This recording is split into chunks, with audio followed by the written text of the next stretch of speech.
आमच्या वाकड्यात जाणाऱ्यांना आम्ही सोडणार नाही, या पुण्यात अजित पवारांनी विरोधकांना हा इशारा दिलाय।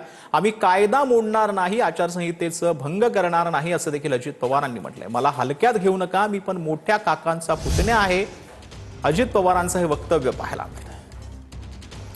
तर आमच्या वाकड्यात जाणाऱ्यांना आम्ही सोडणार नाही असा इशारा पुण्यामध्ये अजित पवारांनी दिलेला आहे। अजित पवारांनी भाषणातून हा इशारा दिल्याचं पाहायला मिळतंय। आम्ही पण काही कच्चे नाहीयेत। एक तर आमच्या वाटेला कोणी जाऊ नका, पण आमच्या कार्यकर्त्यांच्या कुणाच्या वाटेला गेला ना तर मग आम्ही पण त्यांना सोडणार नाही। आम्ही कायदा मोडणार नाही, निवडणुकाच्या संहितेचा भंग करणार नाही। पण कुणीतरी स्वतःला फार मोठ्या बापाचा समजला तर आम्ही पण मोठ्या काकाचा पुतण्या आहे। तुझ्या बापापेक्षा माझा काका लय मोठा, हे तुम्हालाही माहिती। शिट्ट्यावर होतं म्हणजे खरंच आहे। तर पुण्यामध्ये अवैध धंद्यांच्या तक्रारी आल्यावर उपमुख्यमंत्री अजित पवारांनी अधिकाऱ्यांनी इशारा दिला। रात्री 12 वाजेनंतर अचानक येईल, काही मिळालं तर गाठ माझ्याशी आहे अशी तंबी अजित पवारांनी अधिकाऱ्यांना दिली।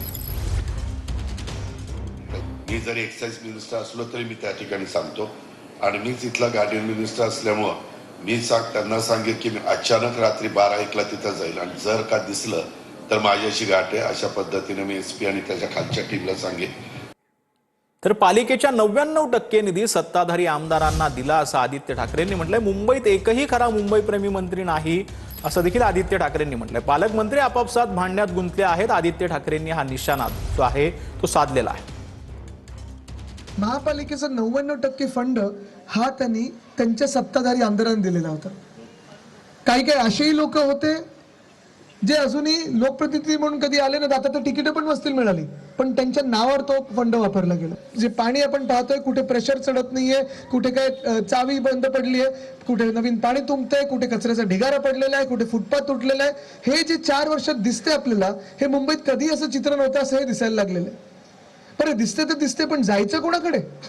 पालकमंत्र्यांची एकमेकांची भांडणं चालू आहेत की ही जागा माझी की ती जागा तुझी, मंत्री कुठे आहेत कोणालाच माहित नाही। आज ह्या शासनामध्ये एक तरी मुंबई प्रेमी तुम्हाला मंत्री दिसतोय?